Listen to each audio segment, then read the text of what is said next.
Good evening, everyone. It's very good to see you all here for the second of our Environment Memorial Lectures. And it's very good to see Dr. Brotherton here. Thank you very much indeed for coming. My name's Jessica Martin, for those who don't know me, and I'm one of the canons here at the Cathedral. And I thought it might be helpful just to say a little bit about the background to this lecture. This is the second of the lectures that we've held, and they are held in memory of Jenny Gage, who was our social justice minister until her death in 2022. Among the many things that Jenny did for the Cathedral, and they were many, she was extremely enthusiastic and extremely supportive of the environmental group, which she helped to set up, the group Renew.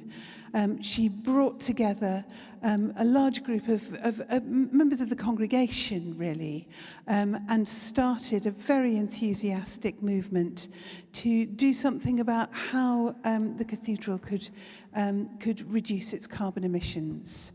And quite quickly that was taken up so that it got patched into what the Cathedral did in terms of its budgeting, in terms of its practice, in terms of its planning.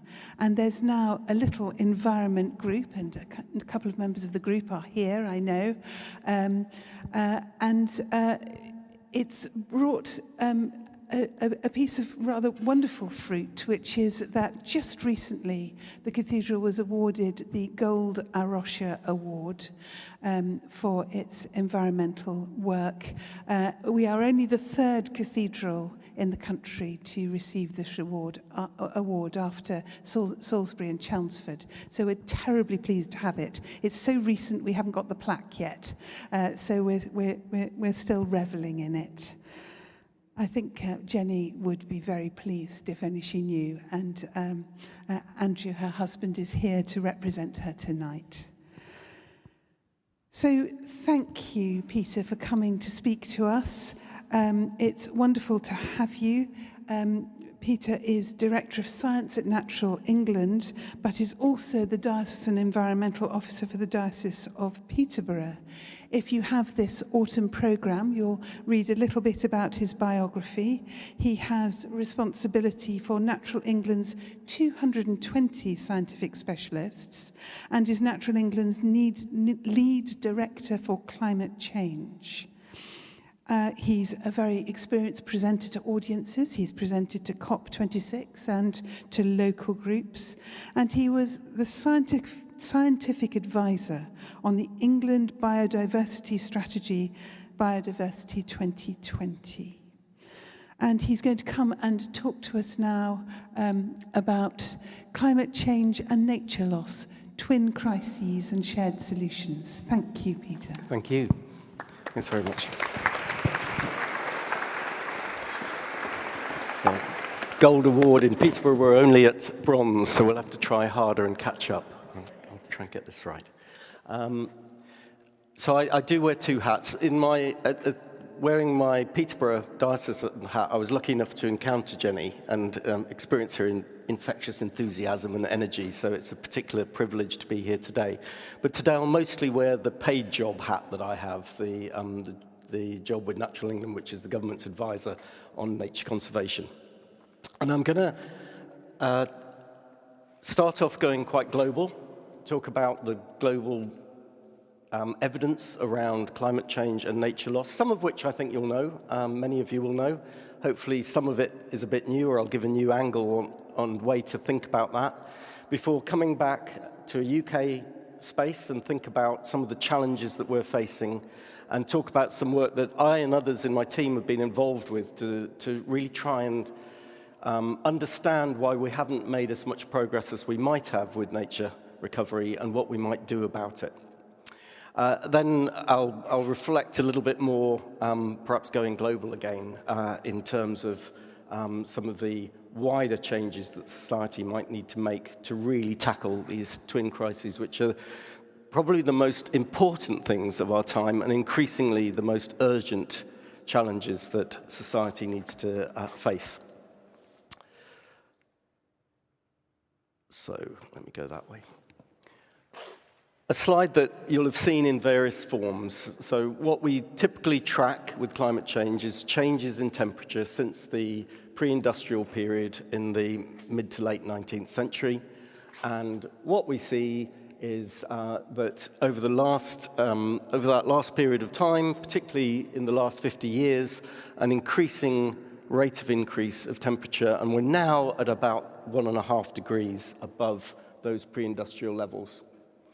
That 1.5 degrees is an average global temperature that isn't experienced equally, and it's something that we really need to remember. We get obsessed by averages, and actually averages don't mean anything. It's not the averages that really matter in what we experience. We know that northern latitudes are warming faster than the equator. The Arctic is warming faster than the Antarctic, really because of a weather pattern that tends to keep the Antarctic colder than the Arctic gets. Sorry, I'm losing this. I was told it would be easier than holding a mic. And, importantly, the sea warms more slowly than land. So consequently, when we look at that across those two types, we're seeing that land mass is warming much quicker than the oceans, and land has warmed by over 2 degrees, and some places are warming already by 3 or 4 degrees on land. That difference in land and sea temperature is why we also see a difference in the average temperature through the year, because most of the land mass in the world is in the northern hemisphere, so northern hemisphere winters tend to be warmer in the world than southern hemisphere ones. What this graph shows is every year, 1850 to last year, is one line on that chart. And the darker colors are the older years, and the lighter colors, and particularly the last 3 years, have their own color. So what we had was a gradual pattern of warming going on, and again, you'll be familiar with that. And then on the 4th of May last year, we had the hottest 4th of May that the world has ever recorded since modern humans were around. And then we had the hottest 5th of May, if you were tracking and the hottest 6th of May, and so on. And that carried on for the entire rest of the year. And it carried on beyond 2023 into 2024 for more than a year. So it was only until early June that we didn't have the hottest record on that day ever. It's another way of looking at it. So all other years are below degrees, warmer than the pre-industrial period. But then what you see to the right of the graph is the years 2015, 2016, 2017, 2018, 2019, 2020, 21, 22, and 2023 show a big leap. If you look closely, there have been other big leaps. 2016 was a big leap. 2015 was another bit of a leap. But what we're seeing is this gradual progression, and what a lot of scientists think is a genuine speeding up in the rate of change of global temperature. 2024, we haven't got the full data yet, but it's on track to be even warmer. So this is just the data for summer months, and 2024 has been the warmest summer that there's ever been.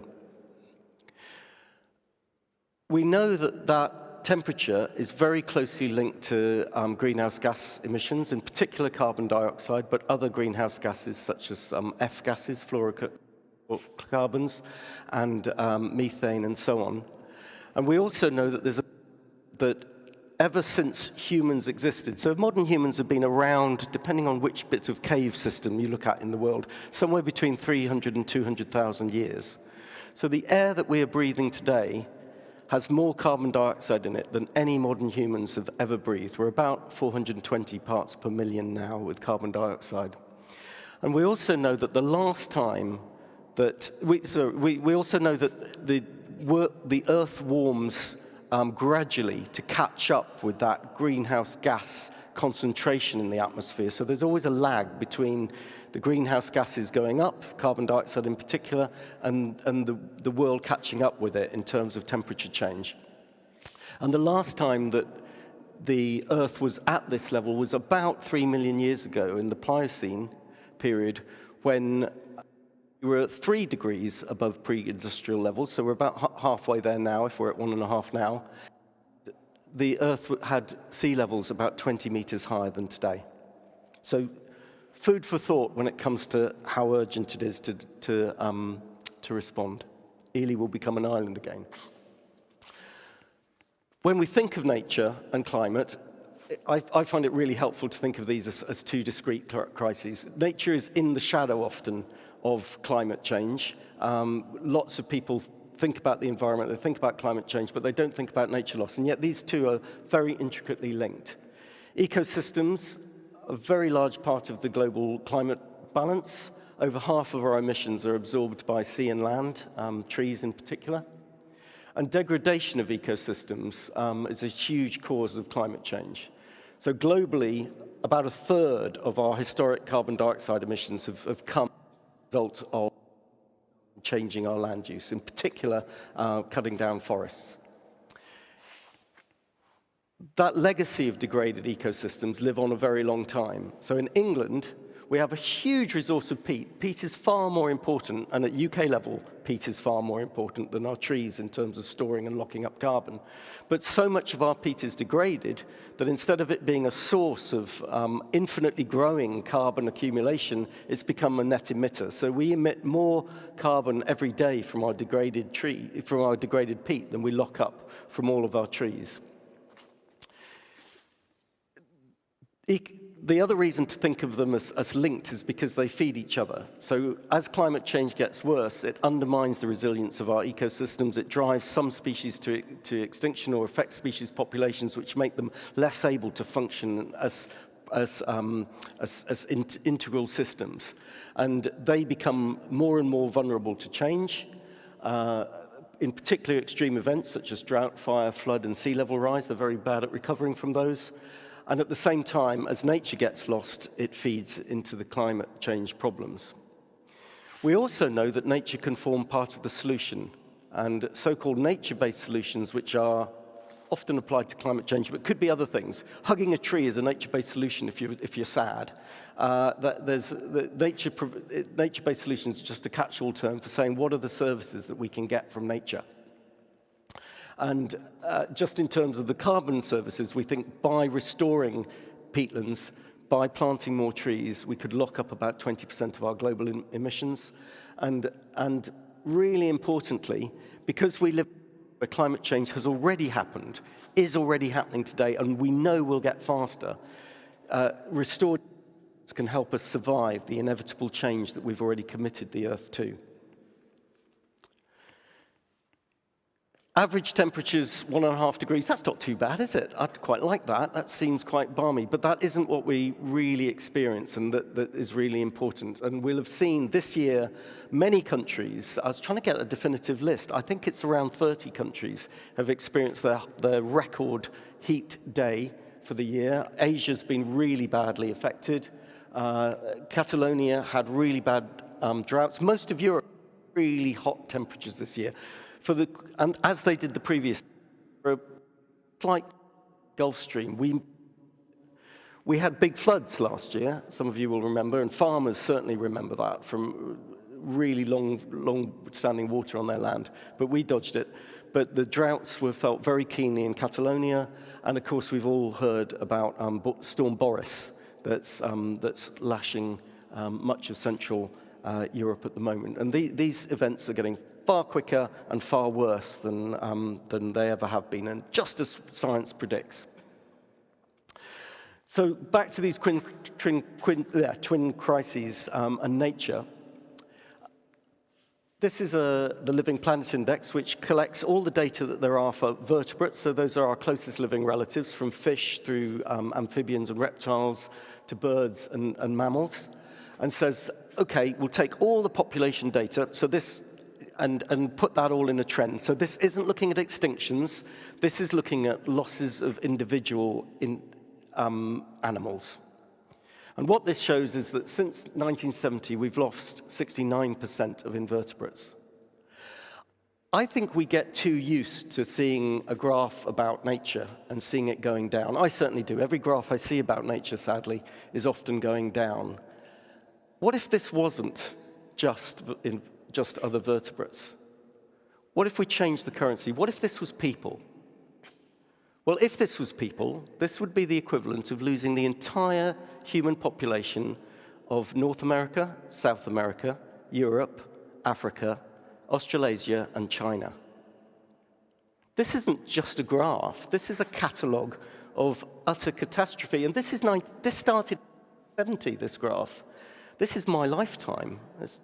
Some of you, it'll be not quite your lifetimes, but this happened kind of on my watch, I guess. And it certainly wasn't when nature losses started. So long before that, I'm not sure if you can see that, this is a pile of American bison skulls that are piled up. So long before that, the American bison had been lost. Long before that, we'd lost the populations of our great whales from our seas. Long before that, most African plain mammals had way before that, of course, the Europeans had lost most of our big herds as well. I once sat on a stoop, as they call it, the veranda, an African farmer who talked about, he was grandfather at the time, and he said, when I was a boy, I would sit here, and the springbok would come through, and it would take 2 weeks for the herds to pass. And we'd shoot, some would get our biltong, but it would take 2 weeks for the herds to pass. Those are long gone. So this is a crisis. And what have we done with all of that? Well, more or less, we've turned all of that abundance of nature into us and in the animals that we look after. So if you put all wild terrestrial mammals on one side of a scale and put humans on the other side, we would outweigh them 20 times over. If you added in all the vast sea mammal populations that we still have, the seal populations and whales and dolphins, we would still outweigh them 6 times over. Our own pet dogs outweigh, or are about the same weight as all wild mammals on land. So just the amount of this Earth's resources that we've taken as one species is utterly staggering.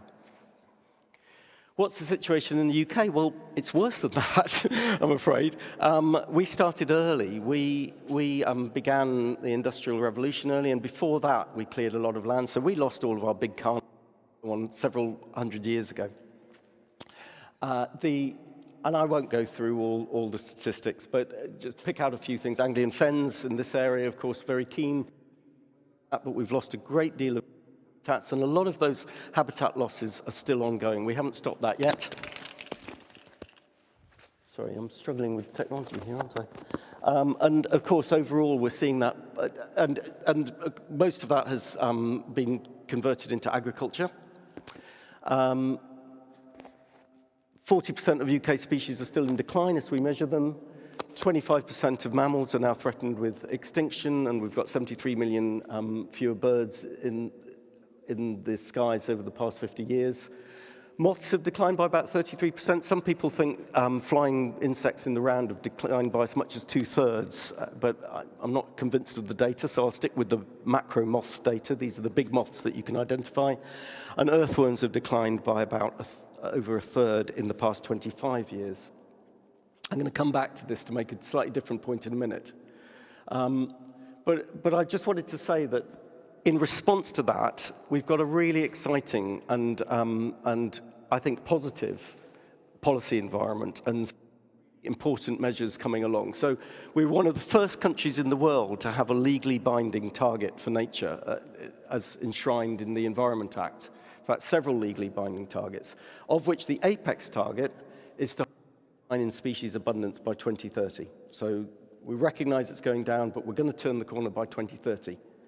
We've also additional targets, including water quality, woodland waste, air, and for marine protected areas.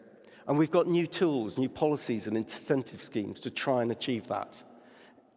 Importantly, the Environmental Land Management Scheme, which is our new phrase for agri-environment schemes, which have some really exciting opportunities for land use change, which I'll say a little bit about in a moment.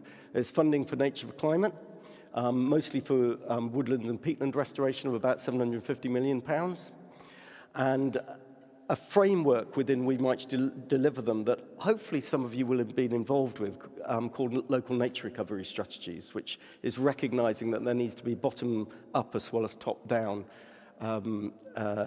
frameworks within which we can plan and restore nature. And some other interesting policy developments, such as mandatory, so biodiversity net development. So developers now, when they're building on land, they do an assessment of what nature's there, and they have to deliver at least 10% more, either within that development site or by contributing to a pot that can build nature elsewhere. The problem is that the policies are good, but policies. And what we need then is to say, okay, well, what does all those policies need to add up to in terms of change on the ground to really make a difference? And that's something that, and thinking about that is something that we can come back to this and get a few clues from. Because perhaps two further points to make on this slide is those last two bullets, that insects are declining and earthworms are declining, is a reminder that these stats aren't just sad. These are signals that our food systems are in trouble. So we need to listen to that. That's a canary for us to listen to in the coal mine. But secondly, these statistics don't make sense ecologically. We know from island biogeography, other theories, that if you lose about 90% of your habitat, you should lose completely 50% of your species. We haven't done that. We have lost species in the UK, 500 that we can name. But we have not lost anything like the kind of numbers of species that we might have done. And I think there are two reasons for that. Firstly, habitat losses predate species loss. So species don't go extinct overnight. They hang on in little pockets, and particularly if they're big, long-lived plants and so on, they can carry on for a very long time. They can persist. So we carry what you might think of as extinction debt that we haven't yet paid because of past habitat losses that we haven't yet paid. And we need to remember that when we think recovery isn't happening so quickly, because part of our task here is to pay off that extinction debt as we work to recover nature. But secondly, because we have protected areas. And in those protected areas, which are very small, a lot of them, about 7% of England is covered in so-called sites of special scientific interest, our nature protected areas. We cheat the effect of this small sample size by holding on to, by the small habitat size, by holding on to species and delivering the needs that they have. And that insight is one of the things that I've been working on for about 15 years with others through a range of reports. I was very lucky to work with John Lawton on his Making Space for Nature review back in 2010, which has proved probably the most influential report for nature in the last 30 years, I'd say, and I'm not claiming credit for that. Others did the work. I was the secretariat. And then also work that we've put together in the Nature Network Handbook and work I did with other agencies on Nature Positive 2030, which tried to chart the way forward. And I'm going to draw on some of that evidence as I just map out what I think needs to happen. So part of the change in our approach in nature conservation over the last 15 years or so, since the Lawton report really, has been to think about nature networks. And don't worry about the detail, I've put quite a lot on slides, but in essence, it's about thinking of, not thinking of each site in isolation, and not expecting everything always to be delivered within a site for every species, but thinking about how we can deliver that between sites, and also recognizing that species are dynamic things. Bad things will happen to a site, a bad weather event, something terrible could happen to a site. And that site still probably could support the species that it's lost, but it needs other source populations to feed it so that it can be recolonized and repopulated and recover. What's really are these core areas. All the evidence increasingly points to the core areas being really key.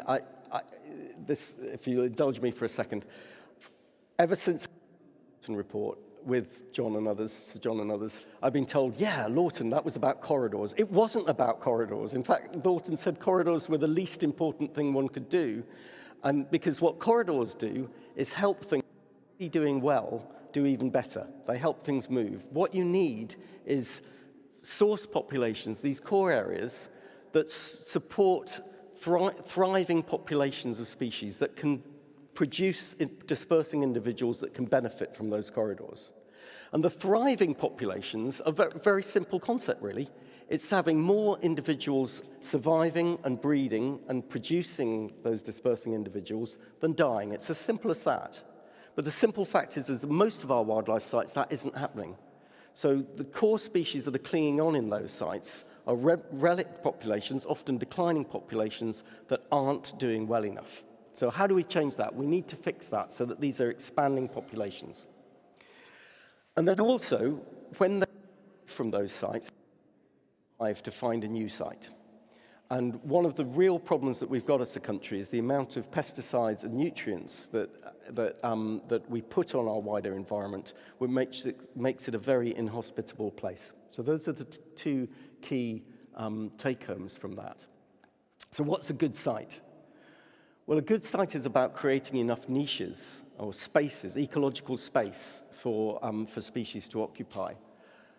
So this heathland isn't actually a very good heathland for many species. Only about 10% of species that use and occupy heathlands need this species, this purple species, Calluna vulgaris, that we're so used to seeing heather. So that may look beautiful to us, but it's not actually a very good heathland for many species, because what species need is mess. What a much better heathland has dry bits, wet bits, bits of scrub, bits of tree, and that is a much nicer, hospitable place for many more species than just a big purple area. So messiness is really good in nature. And size. Size really matters. Big sites nearly always contain more species than small sites, partly because of that niche effect. They support larger populations of species, so they're far more resilient to pressures. If there's diseases or changes in weather, they can tend to survive it. They have less edge effect, so they're less vulnerable to those external pressures that can be so problematic. Also helpful in generating the niches is difference in topography, so height. Height is great, particularly in the context of climate change. You have to travel 1,000 times less far if you can travel up instead of north if you want to escape climate change. So sites with bits of hills in them, north-facing slopes, south-facing slopes, all of this creates lots of different microclimates that allow them to persist. Some people think, right, well, the problem with climate change is the way to respond to that is to move species north because they need to move north and it's hard to get north. Actually, it's really hard to move a species. I've spent a career trying to reintroduce species. We can probably count on one hand the number of successful reintroductions of species that we've had to Britain. Probably two hands now, actually, if you count the beavers. It's very hard to do, moving species around. Far better to create spaces for them to persist where they are, if you possibly can, and create thriving populations that produce dispersing individuals that they can turn up north if they can get there. Big sites also make it easier to restore and promote natural processes. So this ball here is something that we brought into what we've called a supranational nature reserve down in Purbeck, where by bringing in some more land and combining sites, we've been able to take down the fences and have in permanent mixed herds of cattle. So bulls are there all the time. And when bulls are there, they dig pits and they bully each other and do all sorts of things, and that creates great diversity. And it's been astonishing just seeing how much change that one difference has made. They're cheaper. and they're amazing places to visit. So we shouldn't have to go to other countries to visit nature. Nature isn't a place to visit, it's our home. And it should be, we should be able to have big, abundant places nearby. So we need big places, and yet most, I'm not going to look at the detail here, but just to say, well, perhaps a couple things to take from this. There are lots of habitat patches in this country. That's a total sum of different habitat patches of different types of habitat.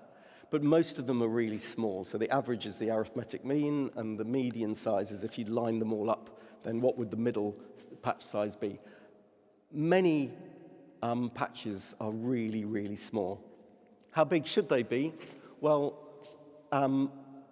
looked at this in some detail, and we think really 20 to 40 hectares is the minimum that we should be aiming for. Even for fairly immobile species such as flowers. 100 hectares for more mobile target species, if you know which one you're trying to look after and you know you can get the habitat right for it. But really, we should be looking at big 5,000 hectare spaces. And there is only one of those in lowland England, Salisbury Plain, so far. So we've really, there are some bigger mosaic sites, New Forest, Breckland, Farmland, but these are spread out sites. There's only one lowland site that isn't coastal. The Humber and the Wash are also quite big sites. But most of our big sites are in upland areas, designated because we don't live there, and we didn't have to fight to get them designated. But it's not where nature needs to be. It needs to be in the south, and most nature is in the south and in lowland areas of England. So we need more of these big sites, please. Most of our SSSI areas that we've got are much smaller than that. And most agri-environment schemes, and we've spent over £3 billion a year, remember, on what we call agri-environment schemes with farmers, year on year on year, going back for about 20 years now. And that hasn't worked. And a lot of people have said, well, what's happened? It's not working. Protected sites aren't working. It's not working. Well, the reason why it's not working is because what we've done is to invest in those other things. And we've got loads of them. We've got lots of corridors. We've got lots of stepping stone sites. But we haven't got enough of these core areas that are driving it. And an analogy of an electrical network is, we've built a lot of the wiring, but we haven't built the battery packs or the power stations to drive the network and make nature recover. So that's what we need to do. So I'm not saying all those agri-environment schemes are a waste of money. I'm not saying that. I think they've prepared the ground, they've helped fight, but they couldn't make the difference doing it the way we've done. And now we need to do it differently. And that's what some of these new agri-environment schemes, particularly the landscape recovery part of the new environmental land management scheme, will do. They'll pay for those big schemes to happen. And what we do know as well is that if we get the conditions right, nature can recover really quickly. So the Great Fen, that's not far from here towards Peterborough. You've got Wickham Fen. You've got lots of nice places coming up around Ely, in fact. There's a rewilding site in Knepp, which that's a purple emperor butterfly. That's now the largest population of purple emperor butterflies in the country. And what's great to see is purple emperors are cropping up in all parts of Sussex now.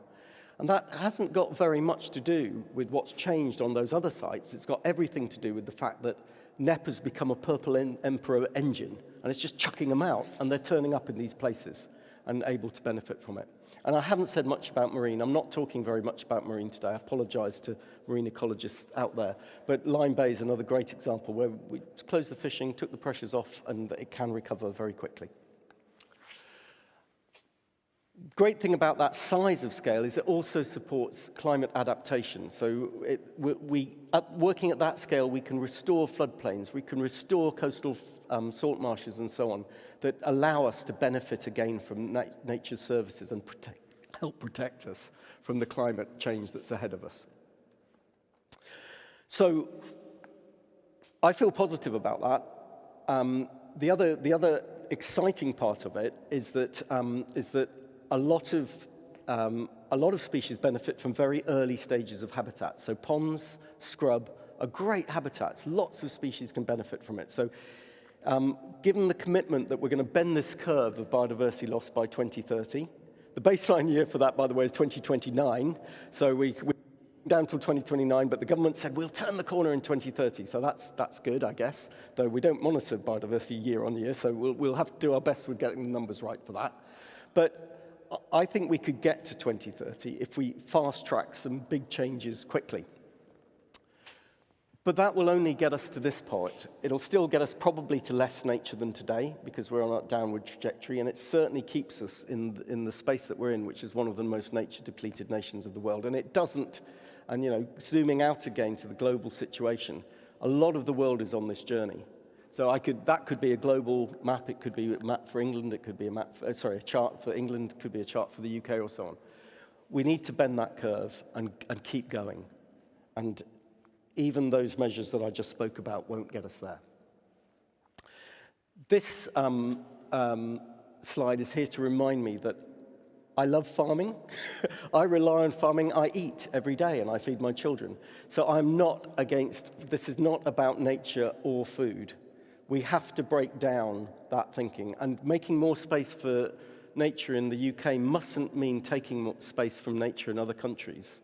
By growing less food or so on. We need to actually grow more food, probably, in the UK.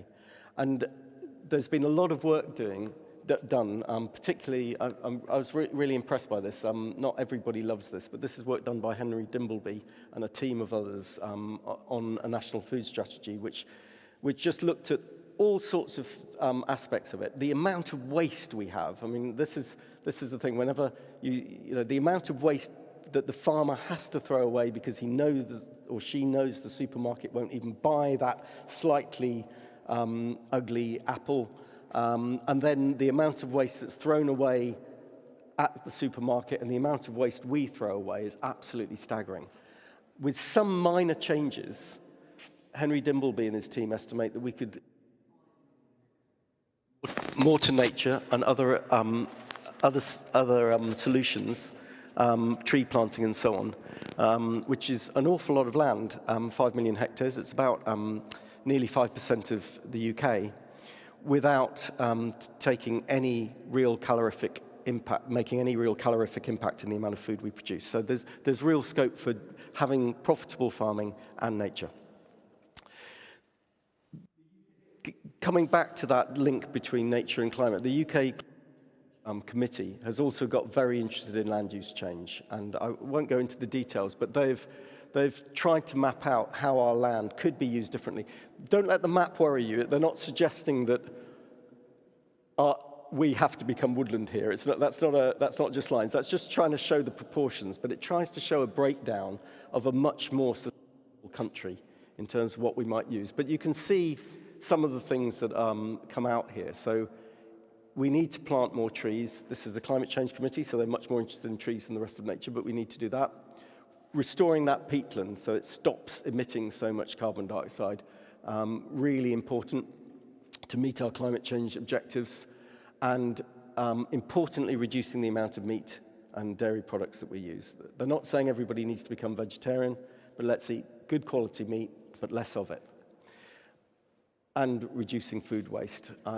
Just by 20% by 2030 is their suggestion as how we might get back on track. The way the government approaches our net zero commitment, so there's net zero commitment for 2050 and various milestones on the way, is to break it down into different chunks. So what contribution does the power sector need to make? What contribution does the transport sector need to make, and so on? And they do that for land use as well. And we've picked off all the low-hanging fruit. The big choices are ahead of us now for agriculture. That's going to be one of the hardest things to get to deliver the share of that net zero journey. So we need to start soon. A lot of the solutions that there are, if we zoom out again, if we think about that going beyond land use and looking at it widely, there's an awful lot of, this is my list. This is my, top list of what would fix the crises of climate change and nature loss. The orangey, reddish ones are ones that I think are primarily about climate change. The green ones are primarily for biodiversity loss, and there's some big ones in there, like tackling invasive species in certain countries of the world especially. And then the blue ones are those that I think tackle both of them. But these are really about transformational change. They're much bigger changes than bigger, messier sites. What we need to do is to really reflect upon the way society works. And we need to want and accept changes. So treasured landscapes or seascapes need to change. We need to ask for those change with more trees, more renewable energy, more nature. We need to expect that the homes and towns that we've got used to will need to change. What we eat, where the food comes from, needs to change. How much and what we consume needs to change as a society. We need to buy things that are second-hand more of the time. We need to buy things that last longer more of the time. How we spend and invest our money needs to change. We can make sensible choices. Fair trade's good for the environment as well as for social benefits. How we value impacts on the environment and our decisions, and how we assess economic growth. GDP is a pain, is a really bad GDP, gross domestic product, which is what the world stands behind, just basically measures how busy an economy is. If you fight a war, GDP goes up. If you build a hospital, GDP goes up. If people get healthier, GDP does not go up. There's lots of things that don't work very well in serving society with GDP, but it's what we typically use. And a lot of work has gone in. Some of you will remember the Stern review back in 2000, and more recently, who looked at the economics of climate change. Back then saying, act now or it'll cost you a lot more. We didn't act, and we've carried on that journey. It will cost us a lot more. But the estimates of how much it will cost globally to tackle climate change are less than the estimates that it would cost to, that the world already spent on COVID. So that's sobering. So we can afford it. We have just afforded it. But what we've done is to rebuild an economy that's just as damaging to the climate and to nature. And the economics of biodiversity, the Dasgupta review, is also a great review that tries to do the same for nature, that was done by Stern for climate. And importantly, although we're in an emergency, we're not acting like it, and that's what needs to change. Simon Sharp, in his book 5 Times, makes a really interesting observation about this. And I'm not going to go through, please look at the slide, but don't look at the slide in too much detail. But what he does, this isn't a pointer, is it, as well? No, don't think so. Oh, yes, it is. So what he says is that for a lot of decisions that governments make or that we make in society, we take a risk-based approach where we don't just think about what will probably happen, we think about what might happen. So right now, my house is insured, not because of what I probably think is happening to it. My wife's out on an open evening for a school. It's empty, but I think probably my house is not burning down. My house is probably not being burgled. But I have it insured in case of what might happen. The reason we wear a seatbelt is not because of what will probably happen on that journey, but because of what might happen. The reason countries have armies or invest in lots of precautionary planning around the internet and so on is not because of what will probably happen, but because of what might happen. But the way countries and the world in general is working is they've taken the climate change projections and they've said, okay, that will probably happen. That's the worst case scenario. And they're basing their policies on that. So what the IPCC said in its last report is that what will probably happen is something around here.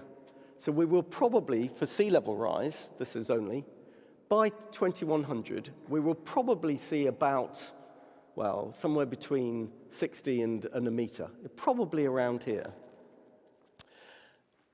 But what could happen is we could get 2 meters of sea level rise, and by 2150, we could get 5 meters of sea level rise. At that level, London goes.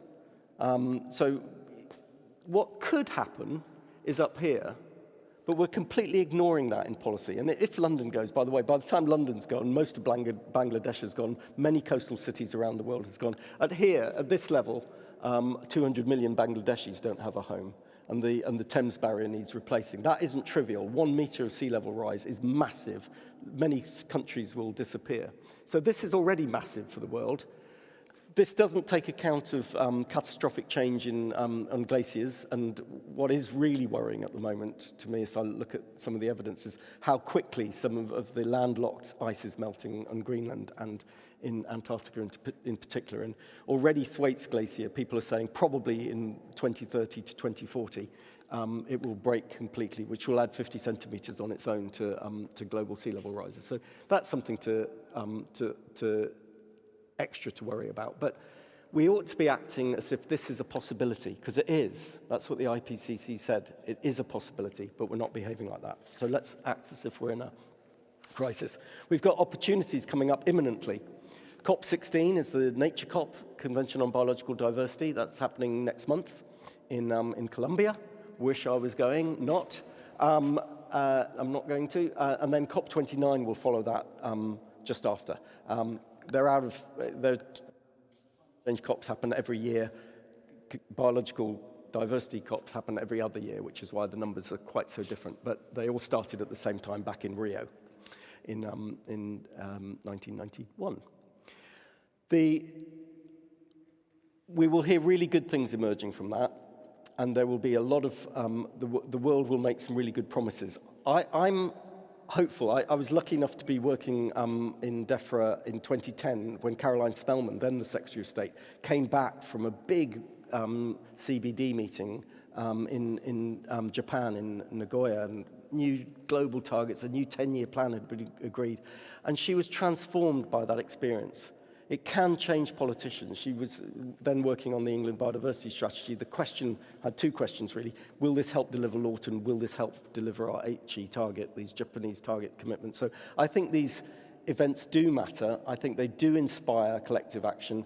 People will go there seeing how much better the rest of the world is than us. We always assume we're doing well. We're not. The UK isn't doing well in many things. Colombia's way ahead of us. And I hope they'll go on field trips to see how they're taking account of nature in some of their decision making and how they've built it into their towns and their local communities.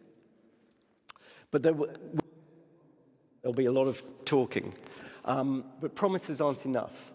And we are seeing, nonetheless, a momentum for change, I would say. I mean, here we are in a church that's church building Cathedral, that's just got its gold award. The Church of England, just while I'm here, has made fantastic commitments, really bold commitments to get to net zero by 2030 and mobilising hundreds of millions of pounds to help support that journey.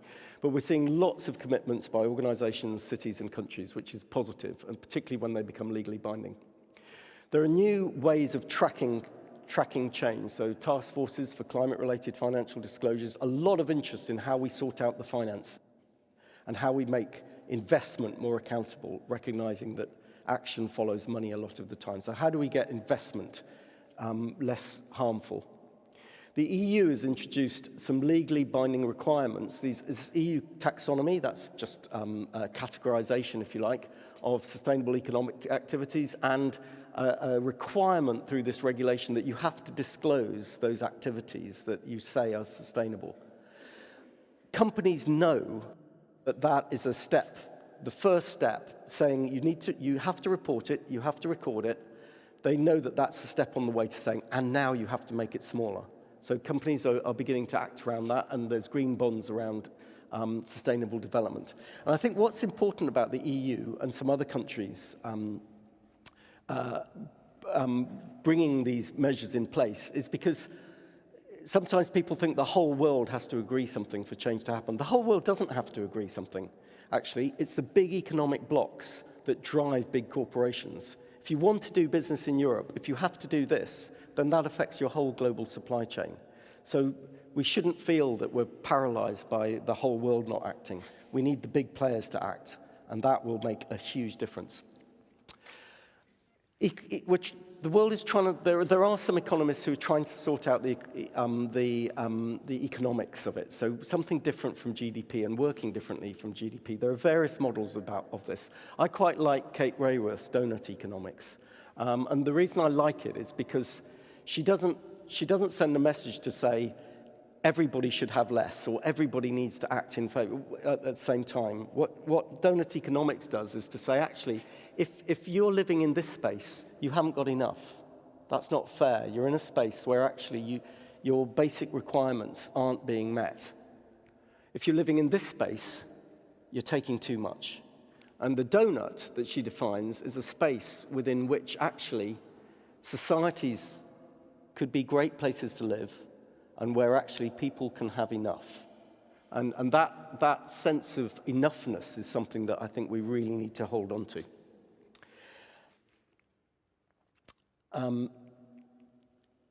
And there's various movements around that are looking at how that transformation might work in practice and where it's working in practice. So this page, web page, if you go there, has a whole load of examples of where organizations, towns, cities like Copenhagen are trying to live within the donut.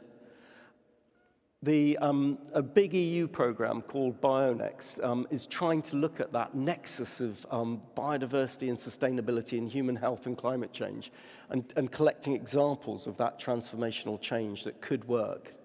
Conservation optimism, there's a fantastic academic who actually lives in Ely called Andrew Bamford, and Cambridge academic, who amongst others have pulled together examples of hope from around the world. And if you go to that site, every week there are examples of cities where people are making a difference for nature. My last slide. So final thoughts. No change isn't an option. Change is already here, and it's going to get worse. Climate change is getting worse, and we need to respond to that. We can't stop it. It's not a matter of stopping it. It's a matter of responding to it and trying to avoid how bad it gets, trying to reduce how bad it gets. We need to tackle the nature and climate crises together, and nature-based solutions can really help survive this uncertain future that we've committed ourselves to. We know enough. We don't have to hold out for silver bullets. We know what's causing the change. We know enough to act. The technologies are all, we just need to use them and be bold about it. We're in an emergency and we need to begin to behave accordingly, making those transformational changes. But that's tough, isn't it? We need society to come with us. So how do we bring communities and societies with us? And that's probably why the examples that you pull together are often subnational, because that's a really hard thing to do. Politicians need to know that this is a really big thing. In their hearts they do, but that's not what they're being told on the doorsteps. And it's not the problem of today, it's always the problem of tomorrow to fix. So, and I kind of get that in a way that, I'm lucky enough not to worry about my job too much, lucky enough not to have a real problem with the NHS at the moment and so on. If I did, I think I'd probably be more worried about that. So there are some of us that are weird enough to think biodiversity and nature loss and climate change are the biggest things, but we need to find a language that embeds our thinking in those, because actually nature provides a far more efficient healthcare system than the NHS does. It's a very efficient way, and we can buy that with numbers. Nature can support an economy. The rewilding initiative at NEP, the NEP estate used to employ 4 people. It now employs 88. So, and it makes money, whereas it used to lose money. So there are really good examples of how these actions can be good for the economy and good for a lot of things that that we care about as people. And just, there is still space for hope. Change can and is happening, and so let's look to a rosier and richer future, which is where Jenny would have wanted us to end, I think. Thank you.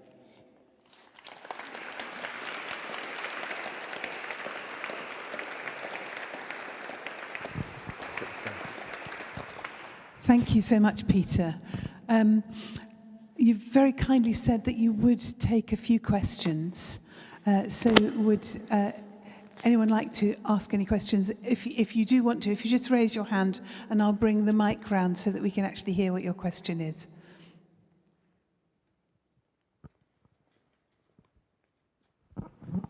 Thanks.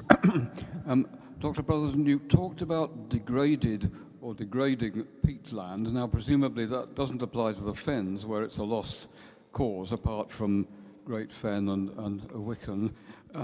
Where is peatland still degrading, and what what needs to be done to stop that happening? So I'll come back to the lowland fens in a moment. There's a lot of upland peat that has been gripped and so cut into to drain. So a lot of upland areas which are very peaty are drained and dry still. So there's an awful lot to restore there. But lowland peat is not something we're trying to dodge. In fact, we can't dodge it. And to get to the land use change predictions, we're going to have to tackle lowland peat as well, even around areas like the fens. So there's really interesting things beginning to play out around Peterborough, for example, because some of you may have visited the Great Fen and the Home Fen with the Home Post, which was plunged into the ground over 100 years ago and is now 5 meters of it pretty much show how much has dried over that period. Farmers in that area around the Great Fen are getting more and more interested in saying, well, is there a different way for us? Because their peat is nearly gone.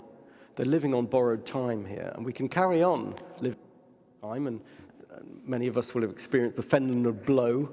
I mean, I passed somewhere the other day which is turf cutting on peat. So we're rolling up an inch of peat. That farmer takes a turf cut from it, and then he reseeds it, and it takes another inch next time that grass grows back. So there are some really strange practices happening. Many farmers, I think, are beginning to realize that their time is numbered. There is increasing ways in which farmers can earn money from different routes. Carbon credits is a very live market where you can pay to keep that carbon in the ground instead of continuing to farm in the way that they are, and new approaches to farming, such as paludiculture, which allows you to farm in wet peat.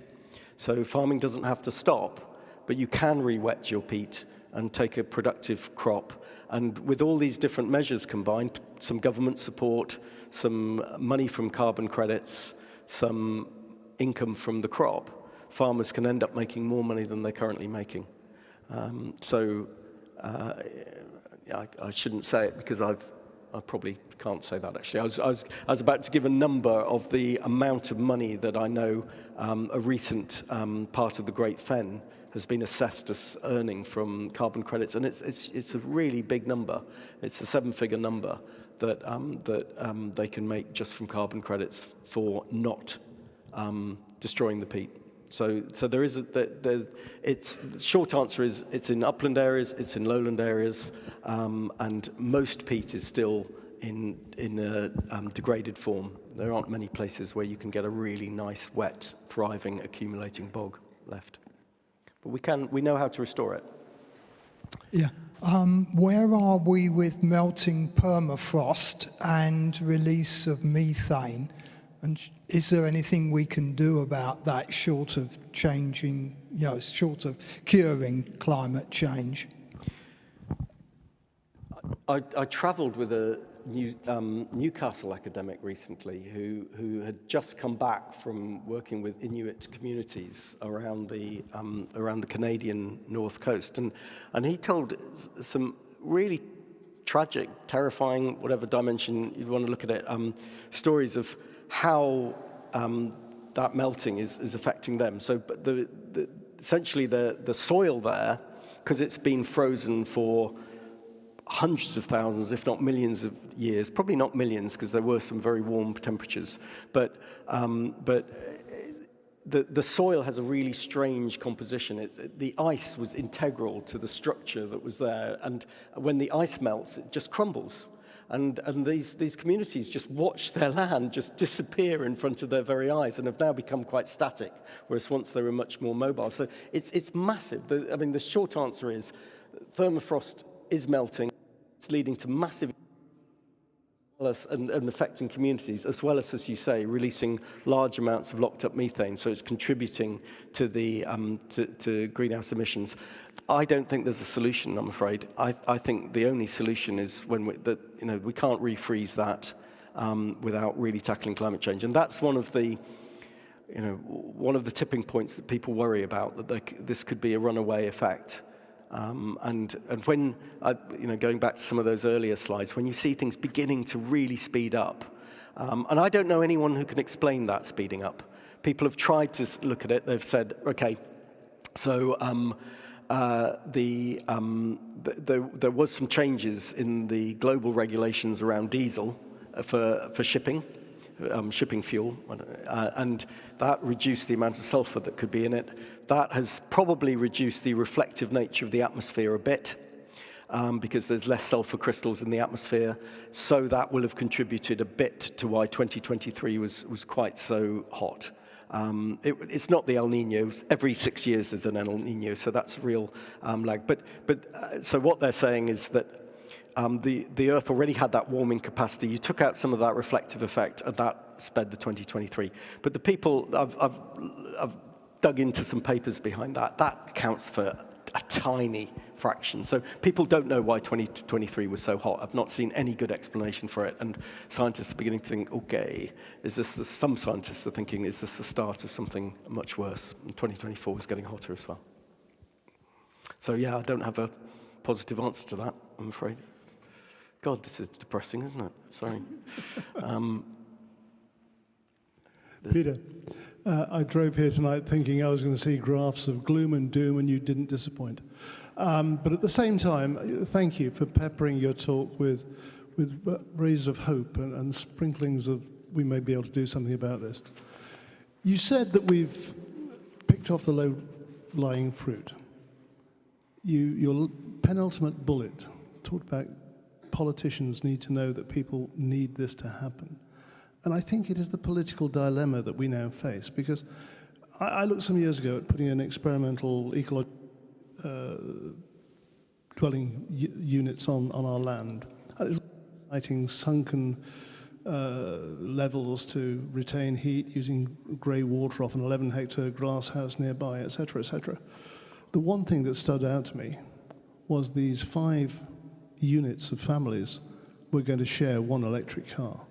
Now, if that's the level of change we have to make, no politician, knowing they're going to be facing an electorate in 4 years' time, is going to push that through. And I don't know how we resolve this. God forbid we elect politicians for even longer.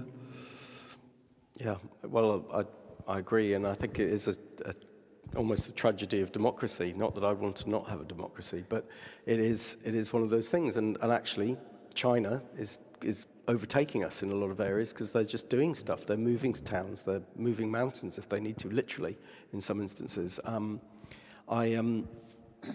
I, like others, I'm sure, was very disappointed when Labour's promise of 38 billion was quick for the environment ended up not happening. So I think it's the, how do you, if this was a war, if this was a pandemic, I almost just feel, frankly, if I speak candidly, we need something really happen that isn't so bad that we've got no way back, and the world will suddenly go, okay, this now is really, really serious. I don't know what that would be that isn't, the loss of lots of island nations of the world. I struggle to know what it is, but as I say, we can afford, the tragedy is we can afford this, but it does need us to turn our back on some aspects of our economy and to make big changes. And we've done some of that. One of the low-hanging fruit was coal. You'll often hear the statistic that the UK leads the G7 in terms of its reductions. Well, it did that by stopping coal power. That was it. Every other bit of progress, we're behind the rest of the G7. But by stopping coal, we've made a big leap forward, and we're still riding on that legacy. But other nations have nearly caught us up now, so we'll stop saying that soon. All the main political parties are going to build 1 million homes over the next 5 years. How will this affect climate change, particularly since cement is one of the biggest contributors to CO2? And what is the point of closing coal mines and steel works in this country and then just importing it from China, where CO2 is a huge problem. Yeah, good question. I think I'm not sure I've got an answer that's sufficiently robust to all of those aspects. But what I do think is we need to build a lot more wood into our building. We use almost no wood in our construction, and we're way behind the rest of Europe in that regard. So there's something about growing trees, but then having a way of that tree then persisting into the future through its wood. There's plenty of wood in this building. There's something about changing the way we build. Building regs is still I'm sorry, I don't know why I'm struggling with this. Building regs are far too variable still. So it's local authorities that decide whether solar panels have to go on a house. In Peterborough, where some of us spot a few others from Peterborough today, we've just built 8,000 homes which don't have solar panels on their roofs. I don't know why. Why is that even done now? So there are some simple things that seem fixable, such as through building regulations and other measures. The steel industry, there's some really interesting progress on decarbonising steel, where essentially using hydrogen, you can get the kind of temperatures that are needed to fire a fuel station. So plans that say, look, you could have lots of renewable energy around a steel plant that could then run green, but we're not doing it. So the technologies are there, and I think this is the thing that I hang on to, the hope. I really mean that we don't need to suddenly find fusion working or something. There isn't a technological breakthrough that we need anymore. The answers are out there. We just need to deploy them at scale and really invest in them and see them as an investment rather than something that we need to wait because there's something more important. I've been interested in sort of the comments you and the audience have made about really the common person and their understanding. They do seem to sort of go along and actually sort of think that providing I'm okay tomorrow, why should I worry about it? I always, when people like that comes, I say, perhaps you could think about what is not likely to happen, but not unlikely to happen, but likely, and look to what your grandchildren will be exposed to when they're old. Because we all, I think, realize that it's going to be a really major problem for older people in the future. And just to say, think of what they will think of you because of what you haven't done. Good answer. Thank you. I think we'll make this the last question. Well, local politicians 25 years ago were here using the motto, which was a national motto or a global one, to think global, act local. Now, I felt your talk started out on the global, but sadly didn't really get very much onto the local. I'd like to think that your talk could be especially arresting if you started out with a list of you shall do this, a bit lower in a cathedral where they say you shall or shall not do this, but you shall do this, and then follow it up with an explanation about what you provided, all the background. I really feel like some key takeaways about what we should do. The only one I really picked out was eat 20% less beef, lamb, pork, whatever it was. I think a good list of key takeaways would be excellent to hear. If you're able to add a few now, that would be great. Thank you. Okay. I thank you. I'll think about that another time. But I'd hope many people would understand that, and I suspect this audience would know about, they're reducing their own footprint a little bit and thinking about how they might offset it. So firstly, you could measure your own carbon footprint. That's not hard to do. There are lots of ways that one can do that now, lots of easy reckoners. We've been doing that You've been in doing the that. Cathedral, yes. But individuals can do that too. So you can do that. You can, you know, I'm sure, again, solar panels, and thinking about how you heat your home and how you insulate your home. Most buildings, the biggest carbon emissions are the heating. True for churches, true for people's homes.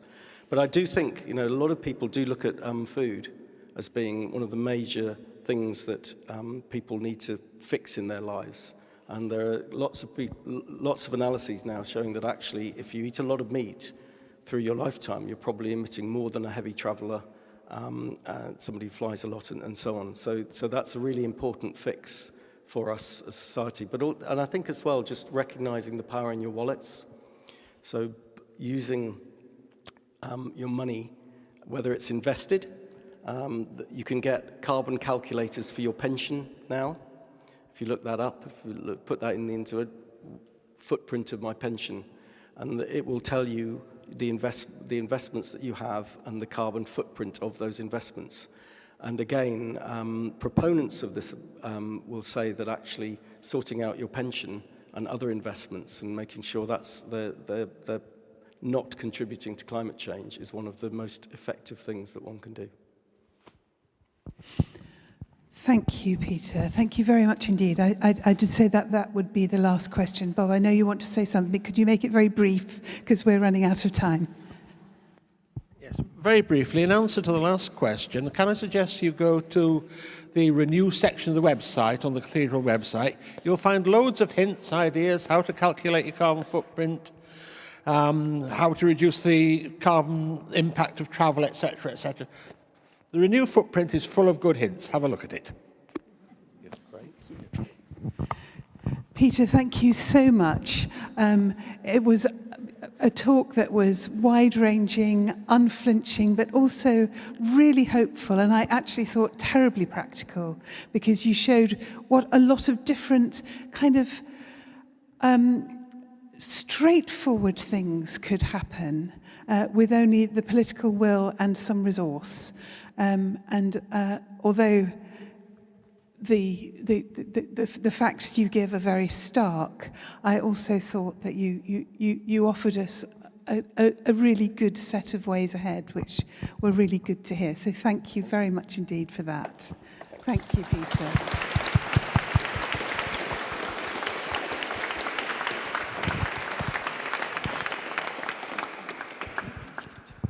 We have a little something for you.